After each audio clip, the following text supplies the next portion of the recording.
on to other stories. Uganda's agriculture sector is poised for a boost as policy makers and experts stress the need for collaborative policy analysis and implementation, with a new tool being piloted to strengthen research and extension services. This, they say, will enhance the effectiveness of research, extension services and private sector engagement. So here we are. Every year, the Charter for Change Working Group Uganda gathers key stakeholders for pivotal convening focused on enhancing the implementation of the localization agenda in Uganda. During this year's summit, activists expressed concern about the increasing number of people in need of humanitarian assistance despite substantial investments in the sector over the years.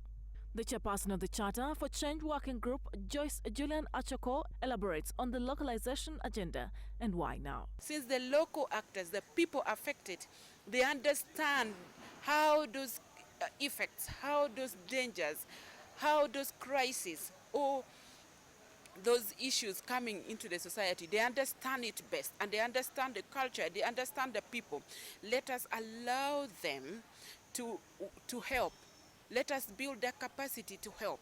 This is an opportunity for us to explore local agencies, local NGOs, local CBOs, whose capacity can be built to implement. So the money that would go to a local CBO would go wider. Infrastructure challenges such as poor roads hinder the timely delivery of humanitarian assistance to communities. Activists are calling on the Ugandan government to prioritize infrastructure improvements for both economic and humanitarian benefits. So that people can get access to support people. The humanitarian agencies can also reach the people in need. And also, if the infrastructure in the country, it is good, you find that even the people can support themselves. They can link to the market. They can link to different avenues. Victims of both climate change and political violence support the idea of localizing aid.